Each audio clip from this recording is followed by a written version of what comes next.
Hello friends, എല്ലാവർക്കും സ്വാഗതം പുതിയ വീഡിയോയിലേക്ക്.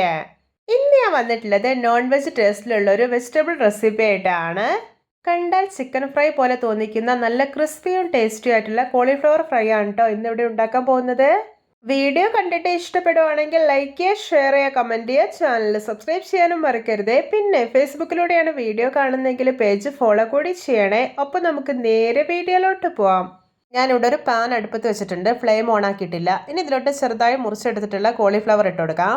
ഞാനിവിടെ ഒരു മീഡിയം സൈസ് കോളിഫ്ലവറിന്റെ പകുതിയാണ് എടുത്തിട്ടുള്ളത്. ഇനി ഇതിലോട്ട് ആവശ്യത്തിന് വെള്ളം ഒഴിച്ചു കൊടുക്കാം. പിന്നെ ഒരു 1/4 ടീസ്പൂൺ മഞ്ഞൾപ്പൊടി ഇട്ട് കൊടുക്കുന്നുണ്ട്. ഇനി ഇതൊന്ന് ഇളക്കി കൊടുക്കാം. എന്നിട്ട് ഫ്ലെയിം ഓൺ ആക്കാം, ഒന്ന് തിളച്ച് വരട്ടെ. ഇത് ഒരുപാട് സമയം ഇട്ടിട്ട് അങ്ങ് തിളപ്പിച്ച് കളയരുത്, ജസ്റ്റ് ഒന്ന് തിളച്ച് കിട്ടിയാൽ മതി. അപ്പോൾ ഇത് പാകമായിട്ടുണ്ട്. ഇനി ഇതൊരു പ്ലേറ്റിലോട്ട് കോരി മാറ്റി വയ്ക്കാം.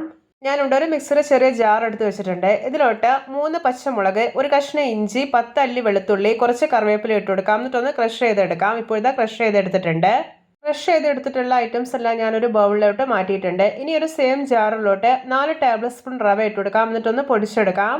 ഇപ്പോൾ ഇതാ റവ പൊടിച്ചെടുത്തിട്ടുണ്ട്. ഇതിൽ ചെറിയ ചെറിയ തരികൾ ഉണ്ടാവും, അത് കുഴപ്പമില്ല. ഇതൊരു ബൗളിലേക്ക് ഇട്ട് കൊടുക്കാം. ഇനി ഇതിലോട്ട് 2 ടേബിൾ സ്പൂൺ കടലപ്പൊടിയും 2 ടീസ്പൂൺ അരിപ്പൊടിയും ഇട്ട് കൊടുക്കാം. ഇനി ഇതിലോട്ട് ക്രഷ് ചെയ്ത് വെച്ചിരിക്കുന്ന ഐറ്റംസ് എല്ലാം ചേർക്കാം. പിന്നെ ആവശ്യത്തിന് ഉപ്പ് ഇട്ട് കൊടുക്കുന്നുണ്ട്. ഇനി ഇതിലോട്ട് 1 ടീസ്പൂൺ ചില്ലി ഫ്ലാക്സ്, 1/2 ടീസ്പൂൺ കുരുമുളക് പൊടി, 1 ടീസ്പൂൺ കാശ്മീരി മുളക് പൊടി, 1 ടീസ്പൂൺ മുളക് പൊടി, 1/4 ടീസ്പൂൺ മഞ്ഞൾപ്പൊടി, കുറച്ച് മല്ലിയില അരിഞ്ഞത്, ഇതെല്ലാം ഇട്ടിട്ട് നന്നായിട്ടൊന്ന് മിക്സ് ആക്കി എടുക്കാം. ഇനി ഇതിലോട്ട് വെള്ളം ഒഴിച്ചു കൊടുക്കാം. എന്നിട്ട് നന്നായിട്ടൊന്ന് കുഴച്ചെടുക്കാം. ഞാനിവിടെ കോളിഫ്ലവർ തിളപ്പിച്ചെടുത്തിട്ടുള്ള വെള്ളമാണ് ഒഴിക്കുന്നത്.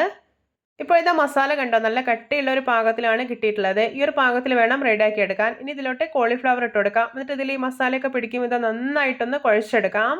ഇപ്പോൾ ഇത് നല്ല പെർഫെക്റ്റ് ആയി തന്നെ കുഴച്ചെടുത്തിട്ടുണ്ട്. ഇനി ഇതൊരു 1/2 അവർ റെസ്റ്റ് ചെയ്യാൻ വേണ്ടിയിട്ട് അടച്ചു വെക്കാം. അപ്പോഴേക്ക് ഈ കോളിഫ്ലവറിലൊക്കെ മസാലയൊക്കെ നല്ല പോലെ പിടിച്ചു കിട്ടും.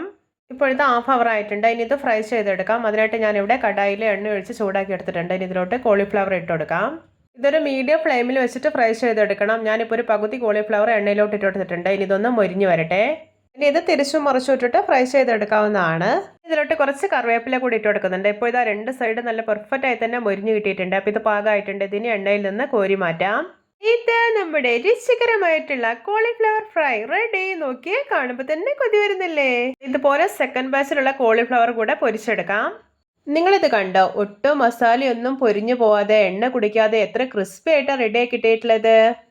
എല്ലാവർക്കും എൻ്റെ variety and tasty cauliflower fry recipe ഇഷ്ടപ്പെട്ടെന്ന് വിചാരിക്കുന്നു. ഇഷ്ടപ്പെട്ട സപ്പോർട്ട് ചെയ്യാൻ മറക്കരുതേ. അപ്പോൾ ഇതുപോലെയുള്ള വെറൈറ്റി വീഡിയോകളായി നമുക്ക് വീണ്ടും കണ്ടുമുട്ടാം. Okay, bye bye.